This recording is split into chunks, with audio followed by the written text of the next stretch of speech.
सतगुरु की महिमा अनंत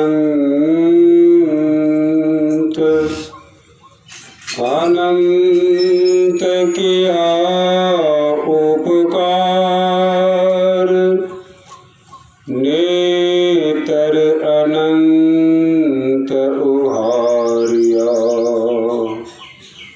अनंत दिखावन हार, नेतर अनंत उहारिया, अनंत दिखावन हार। संत पंथ को सुनने आए प्रेमी जन संत चरणदास जी महाराज कहते हैं,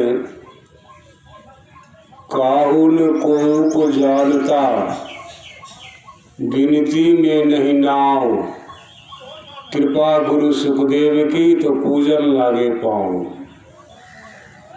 सीधी पलक न देखते छुवत नाही छाँव, कृपा गुरु सुखदेव की तो चरणों तक ले जाए।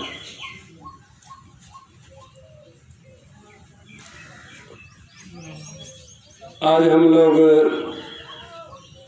जितने भी महापुरुष का नाम सुनते हैं वह जानते हैं उनकी वाणी है कि किनके प्रभाव से, किनके संग से, एकमात्र सतगुरु के संग से। अगर संत सम्राट कबीर साहब का नाम सुनते हैं, यह तो जानना मानना ही होगा कि रामानंद स्वामी के शिष्य न रहे होते तो कबीर का भी नाम कोई नहीं जानता।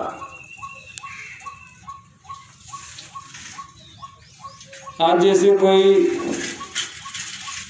महर्षि मेही का नाम सुनते व जानते हैं, हम आप में से कुछ लोग देखे भी होंगे,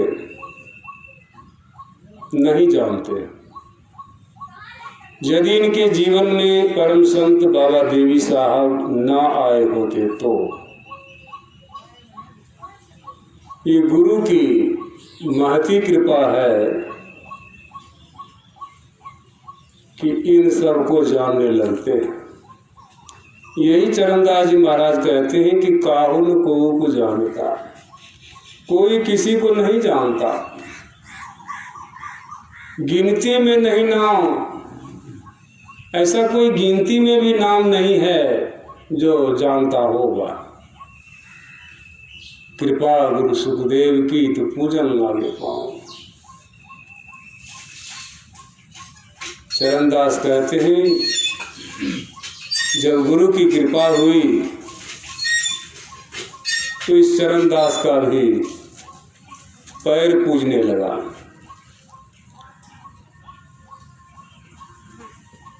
सीधी पलक न देखते, आमने सामने कोई देखना नहीं चाहते थे।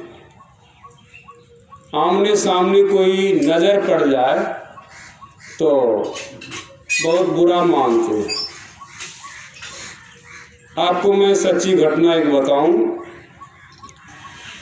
आप लोगों ने संत पलटू साहब का नाम सुना होगा। संत पलटू साहब युवावस्था में ही जब उनको बैराग चढ़ा सिर पर तो वे दुकानदारी करते थे। ढड्ढी भी गिराना भूल गया और चल दिया। 40 मील की दूरी तय करके शाम को पहुंचा भुड़कुड़ा, जो जिला गाजीपुर में है, उत्तर प्रदेश।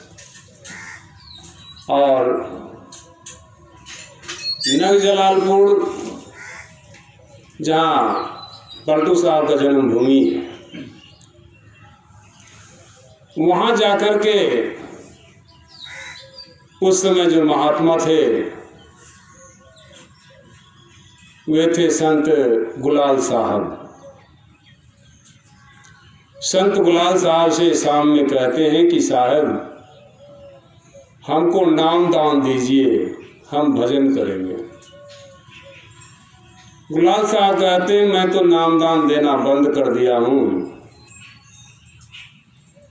उस गद्दी से मैं उतर गया हूँ।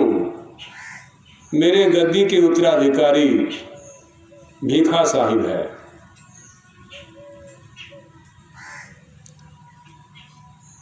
उनके पास सवेरे में जाना, नाम दान ले लेना।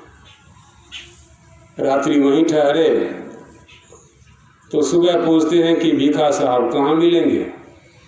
कहते हुए गांव से बाहर चौबारे पर तालाब है, वहीं पर उगाते हैं, चलेंगे वहाँ।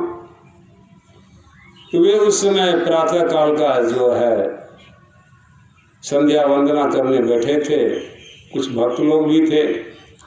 वहाँ जाकर कहते हैं कि साहब हमको नाम दान दीजिए, हम भजन करेंगे।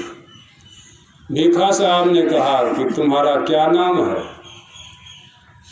कहा पलटू। कौन जात है? कहा कद्दू बनिया। जैसे सुना कि कद्दू बनिया है तो भीखा साहब को तो भीतरे से रंज आ गया। बिना कुछ कहे सुने कहते हैं कि चले जाओ, तुमको साहब ही नाम दान देगा, मैं तो नहीं दे सकता। और वस्त्र सहित तालाब में जाकर के स्नान किए, बाहर आए, वस्त्र बदले। सिर्फ इतना सुना कि ये कद्दू बनिया है, कितनी घृणा हुई। पलटू साहब आखिर लौटकर चले गए गुलाल साहब के पास। कहते साहब उन्होंने तो लौटा दिया, ऐसे ऐसे पूछा। मैं तो गुरु धारण करने गया था, लेकिन झूठ तो मैं बोल नहीं सकता था। कहा उसने ठीक ही कहा, वो है चौवे ब्राह्मण है ना, इसलिए तुमको तो नाम दान नहीं देगा। हमारे एक शिष्य और हैं गोविंद साहब, वो उससे पश्चिम दिशा में है, कोस भर की दूरी पर है। वहां चले जाओ, वो तुमको नाम दान देंगे। भेज दिए, चले गए। गोविंद साहब के पास जाते हैं तो गोविंद साहब अपने आसन पर विराजमान थे। सामने देखता है कि एक भक्त आ रहा है। कहते हैं आओ भक्त, आओ भक्त, आओ, तुम्हारे ही प्रतीक्षा में मैं बहुत देर से बैठा हूँ। जाते हैं, माथा टेकते हैं, कहते हैं ऐसे ऐसे घटना है। मैं गुलाल साहब के पास गया था तो गुलाल साहब ने कहा कि गोविंद साहब तुमको नाम दान देगा। कहा ठीक है। कहा उस दिन उसको 2 काजू और 1 गिलास दूध पिला करके उसको रखा। दिन रात में कुछ नहीं दिया खाने के लिए। सुबह में शौचादि से निवृत्त हुआ, स्नान कराया, तब उनको नाम दान दिया। और नाम दान लेने के बाद जब उनकी स्फूर्णा जगी, वे कहते हैं कि पलटू ऊंची जात का, मत कर कोई अहंकार, साहब के दरबार में केवल भक्ति प्यार, आदि आदि। तो आमने सामने देखना भी गुनाह मानते थे। क्या कहते हैं? कुजतिया, अच्छा जात नहीं है। अरे बाबू, जाति पाति पूछे नहीं कोई, हरि के भजे सो हरि के हुई। संसार में लोग जाति वरण नाम के फेरे में रह करके तमाम तरह से गलत करते हैं। कृपा गुरु सुखदेव की तो चरणों तक ले जाए। और वही गुरु का जब कृपा हुआ तो चरणों तक ले जाता है। संत कबीर साहब 120 वर्ष रहे थे संसार में। संत रविदास 122 वर्ष रहे थे और संत चरणदास 136 वर्ष रहे थे। इतनी लंबी आयु रखने वाले महापुरुष अपने को बड़े निम्न कहते हैं। ये सब गुरु की कृपा से हुआ। कबीर साहब के जीवन में यदि गुरु नहीं होता, कबीर साहब की यह स्फुरना कब की चली गई होती, कब का नहीं होता कि कक्का केवल नाम है, बब्बा ब्रह्म शरीर, रारा सब में रम रहा ताका नाम कबीर।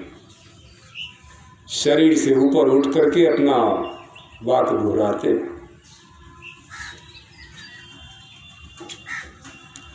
कबीर ऐसे महापुरुष फिर कभी किसी शरीर में आए तो बहुत जीवों का उद्धार होगा। लेकिन हम संसारी मनुष्य उन महापुरुष के विचारों को अनसुनी करते हैं, अवहेलना करते हैं।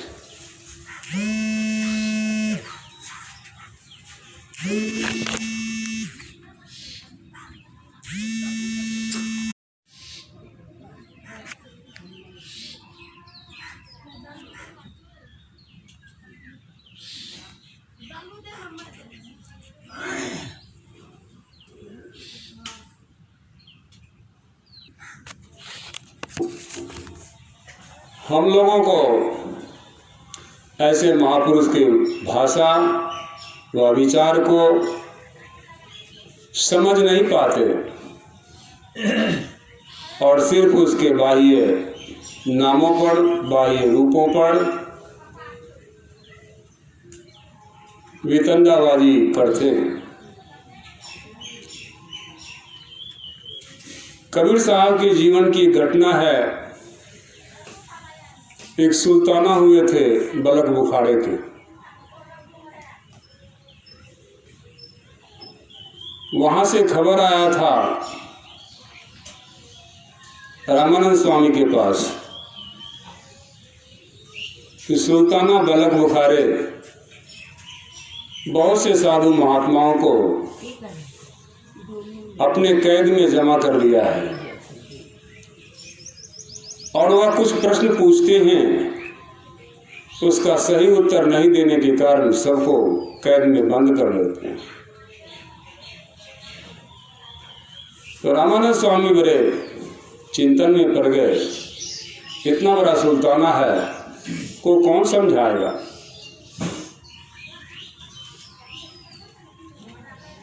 तो अपने शिष्य मंडली में निगाह दौड़ाते हैं, पूछते हैं कि क्या तुम लोग उनको समझा सकते हो। सबने मुड़ी नीचे कर लिया। सबसे पीछे बैठे थे कबीर साहब।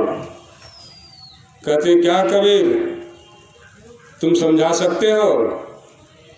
कबीर साहब खड़े होकर कहते हैं कि गुरुदेव समझाने की बात तो दूर गई,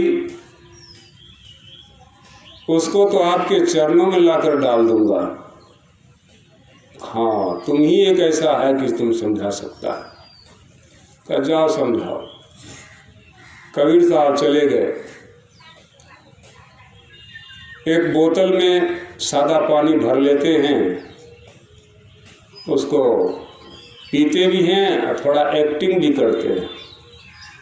जैसे कोई शराबी शराब के नशे में एक्टिंग करता है, उसी तरह से उसके दरबार होकर के जा रहे थे। दरबारियों ने देखा तो रोका। कहा कि फकीर साहब हमारे सुल्ताना बलक बुखारे के जो हैं वो आपको बुलाते हैं। कहा मेरी क्या आवश्यकता है, बादशाह को तो कोई नाच मस्खरा करने वाला होना चाहिए, खुश करने वाला होना चाहिए, फिर ये फकीर क्या करेगा उनके पास। कहते नहीं, आपके बहुत से साधु हैं वहाँ, आपको भी बुलाए हैं। ये तो चाहते ही थे किसी तरह बुलाए, गए वहाँ जा कर के बैठाए। तो उनसे प्रश्न पूछना था, प्रश्न यही था कि तुम साधु क्यों बने हो। तो और सब साधु जो था वो जवाब देता था, कोई पत्नी के डर से, कोई किसी और के बात से, कोई और बात से साधु बन जाता था, बना था। कबीर साहब ने कहा मैं तो मौत के भय से फकीरी वेश धारण किया। सभा में जितने लोग थे सभी हंस पड़े कि मौत को कौन नहीं जानता है। मंत्री भी कहते हैं कि मौत को कौन नहीं जानता है।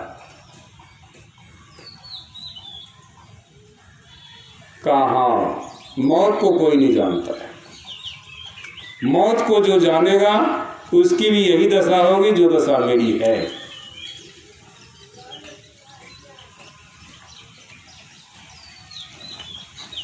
तो बादशाह कहते हैं मौत को तो सब जानता है। कहते कोई नहीं जानता। मैंने पहले ही कहा था कि आप सब बात पूछ लीजिए, परंतु ये मत पूछिए कि मैं साधु क्यों बना। आपने पूछ ही दिया, मैं भी कह ही दिया।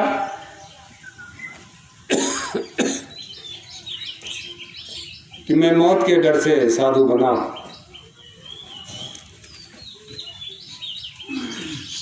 तो आपसे मैं जो कहता हूँ वो क्या आप करेंगे? कर लेंगे। कबीर साहब कहते हैं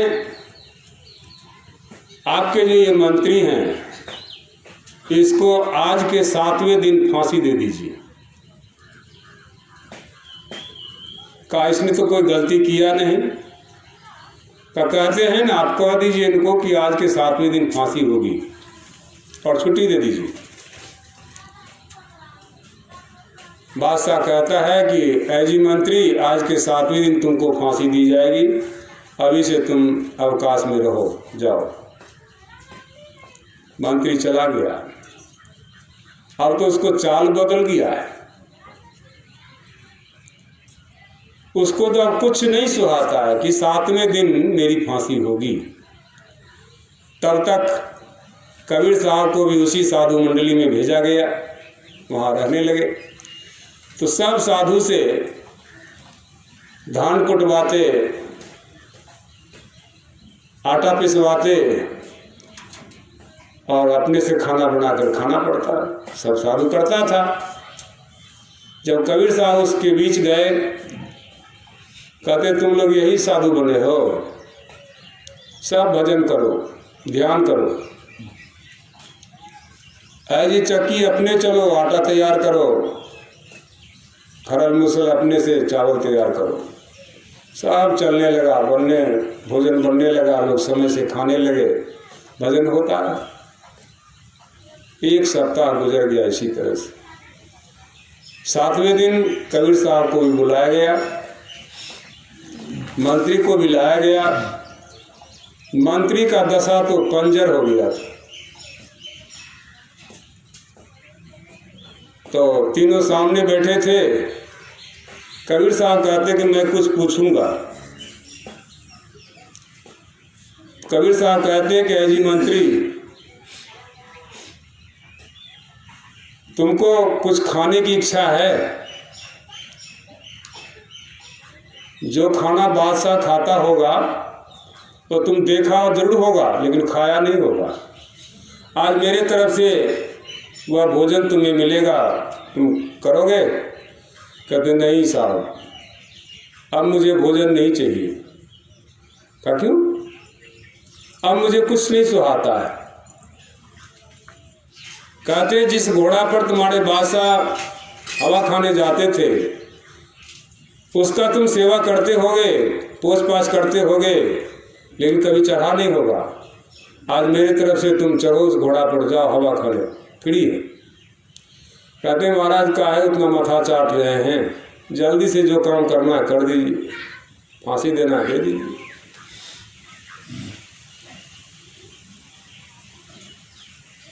कबीर साहब फिर कहते हैं कि देखो मंत्री, एक और बात मैं कहता, जिस सिंहासन पर बादशाह बैठा है उसको तुम प्रणाम करके जरूर नीचे बैठता होगा, साफ सुथरा करता होगा, लेकिन बैठा नहीं होगा। लेकिन अभी मैं कहता हूं कि थोड़ी देर के लिए तुम उस पर बैठो। कहते महाराज फांसी डलवा दीजिए सीधा, छोड़िए इस सब बात को। इतना कहना था कि बादशाह वहाँ सिंहासन से उतर गया और बाबा कबीर साहब के चरण में लिपट गए। कहते क्यों जी, उस दिन तो कहते थे कि मेरा उतना कच्चा दिमाग नहीं है कि तुम्हारे जैसे मैं फकीर बन जाऊंगा, क्यों आज क्या हो गया? तो बादशाह कहते हैं कि साहब आज मैं बहुत करीब से, बहुत नज़दीक से मौत को देखा है, इसके पहले कभी नहीं देखा था, आज बहुत नज़दीक से देखा है। यही है मौत। और वहाँ से सुल्ताना बलख बुखारे के जो बादशाह था उसको पकड़ के ले आया और यहाँ रामानंद स्वामी के सामने रख दिया। कहते हैं गुरुदेव यही है सुल्ताना बलख बुखारे का। कहाँ जी, कैसे तुम चेत गया? तब सुल्ताना बलख बुखारे अपना एक पद गाता है, सुल्ताना बलख बुखारे दा, सुल्ताना बलख बुखारे दा, शाही तज कर लिया फकीरी, अल्लाह नाम प्यारे दा, शाही तज कर लिया फकीरी, अल्लाह नाम प्यारे दा, सुल्ताना बलख बुखारे दा। तब तो खाते लुकमामुदा, मिश्री कंद छुहारे दा, अब तो खाते रूखा सूखा, टूका शाम सकारे दा। तब तो खाते लुकमामुदा, मिश्री कंद छुहारे दा, अब तो खाते रूखा सूखा, टूका शाम सकारे दा, सुल्ताना बलख बुखारे का। तब तो चढ़ते शाही घोड़ा, सिपाही स्यारे स्यारे दा, अब तो बोझ उठा बन लागे, गुदर 10 मन भारे दा। तब तो चढ़ते शाही घोड़े, सिपाही स्यारे स्यारे दा, अब तो बोझ उठा बन लागे, गुदर 10 मन भारे दा, सुल्ताना बलख बुखारे दा, सुल्ताना बलख बुखारे दा। तब तो सोते हाट हवेली, फूलों न्यारे न्यारे दा, अब तो सोते भुइया भवानी, बिना झार बुहारे दा। तब तो सोते महल अटारे, फूलों न्यारे न्यारे दा, अब तो सोते भुइया भवानी, बिना झार बुहारे दा, सुल्ताना बलख बुखारे दा, सुल्ताना बलख बुखारे दा। अल बलख बुखारे का होश ठिकाना लगा है। ये सब संगति का प्रभाव है। गोस्वामी जी अपने कवितावली में लिखते हैं, तुलसी भलो सुसंगते पोच कुसंगति सोई, नाव किन्नरी तीर असी लोह बिलो बहुलोय। गुरु संगति गुरु होय, लघु संगति लघु नाम, चार पदार्थ में गने नरक द्वार हो काम। राम कृपा तुलसी सुलभ, गंग सुसंग समान, जो जल परे सो जन मिले कीजे आप समान। गोस्वामी जी कहते हैं, और दूसरे को क्या कहेंगे, अपने को ही कहते हैं, ऐ तुलसी तुम्हारी भलाई किसमें है। सुसंगति सज्जन के संग में तुम्हारी भलाई है। पोच कुसंगति सोए, पोच में होता है नीच, नीच का संग करेंगे कुसंगति हो जाएगा तो नीच हो जाएंगे। नाव किन्नरी तीर असी लोह बिलो बहुलो, वही लोहा किसी बधिक के हाथ पड़ता है तो हत्या करने का साधन बनता है। वही लोहा किसी वाद्य यंत्र में लग जाता है तो मधुर संगीत सुनाई देता है।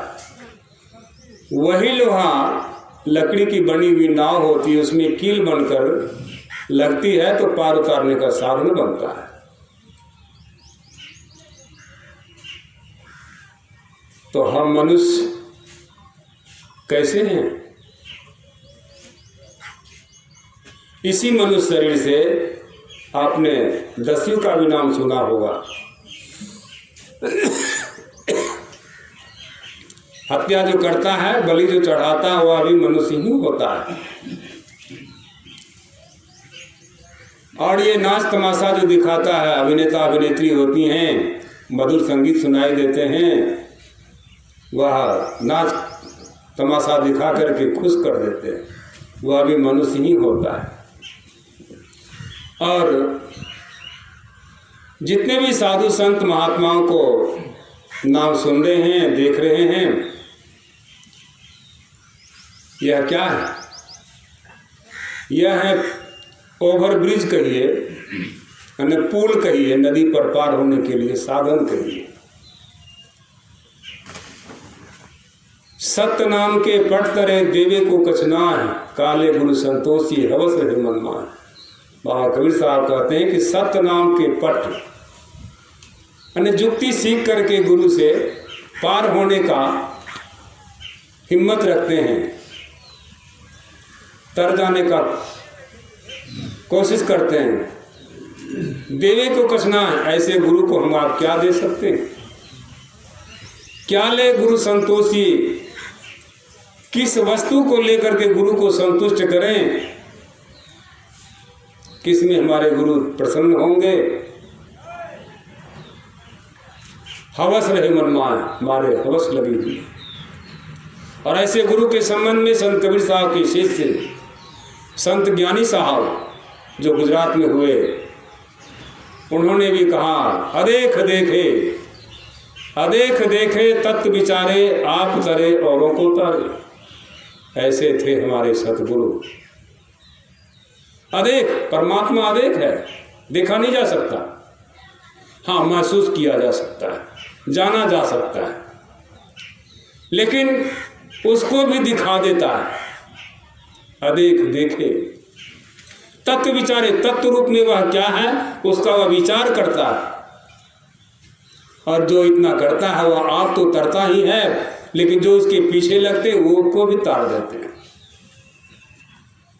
वह यहाँ पर गोस्वामी तुलसीदास जी महाराज कहते हैं, लो मिलो को लो, गुरु संगति गुरु होए, लघु संगति लघु नाम। मैंने पहले भी कहा कि अगर गुरु रामानंद स्वामी का शिष्य ना रहे होते कबीर साहब को कौन गुरु और साहब कहता। और महर्षि में ही को भी परम संत बाबा देवी साहब गुरु ना होते, इनको महर्षि और परमहंस और सदगुरु कौन कहता? कोई नहीं कहता। तो यहाँ पर कहते हैं गुरु संगति गुरु हो, लघु संगति लघु नाम, छोटे का संग करोगे छोटे हो जाओगे। चार पदार्थ में गने नरक द्वार हो काम। संसार में चार पदार्थ हैं, अर्थ, धर्म और मोक्ष से पहले है काम। काम शब्द बोलते ही क्या होता है? नरक द्वार हो काम, नरक का द्वार का ख्याल आता है। राम कृपा तुलसी सुलभ, परमात्मा राम की कृपा हुई तुलसी को ऊपर, जो यह सुलभ हो गया। गंग सुसंग समान, गंगा में शहर की नदी नाले का भी पानी आता है, मिल जाता है तो गंगा हो जाता है। जो जल पड़े सो जन मिले, कीजिए आप समान। जो भी जल पड़ जाता है वह गंगा अपने समान बना लेता है। ठीक उसी तरह से ऐसे संत सदगुरु के शरण में जो जाते हैं वह अपने जैसा बना लेते हैं। तो हम लोगों को चाहिए ऐसी संगति में जाना चाहिए, ऐसी संगति में रहना चाहिए और अपने आप को जानना चाहिए, यही मैं हूँ। तब नहीं यह बात सिद्ध होगी बाबा कबीर साहब की वाणी कि तब हम ऐसे, अब हम ऐसे, यही जन्म का लाहा, जो जल में जल पैस ने निकसे, यो ढूढ़ी मिला जुलाहा। तब कैसे थे? परमात्मा में थे। अब कैसे हैं? तो बिलग हैं। अब भी हम वैसा ही रहें, हो जाएं, तब हम ऐसे, अब हम ऐसे। उस परमात्मा में मिलकर के थे, लेकिन कुछ काल के लिए उससे अलग हो गए और फिर मिल करके उन्हीं परमात्मा के जैसे हो जाएं, तब न यही जन्म का लाहा, इस मनुष्य शरीर धारण करने का लाभ मिलेगा। जो जल में जल पैस निकसे, यूं ढूढ़ी मिला जुलाहा। जैसा जल है, लोटे का जल है या बाल्टी का जल है, लोटे का जल बाल्टी में डालिए लोटा सहित और निकाल लीजिए, तो लोटा का जल लोटा में रहेगा, बाल्टी का जल बाल्टी में रहेगा। लेकिन वही लोटा का जल बाल्टी में डालिए और लोटा को उल्टा करके निकाल लीजिए, तो लोटा का जल क्या हुआ? बाल्टी के जल में मिल गया। अब आप उसको अलग नहीं कर सकते कि लोटा का जल ये है और बाल्टी का जल ये है। ठीक उसी तरह से परमात्मा से मिलने के बाद ऐसा ही होता है कि उस जल को अलग नहीं कर सकता कि ये इस शरीर का जल है और ये उस शरीर का जल है। ऐसा कर लेने से ही हम आपका मोक्ष व मुक्ति व कल्याण हो सकता है, अन्यथा नहीं। सतनाम।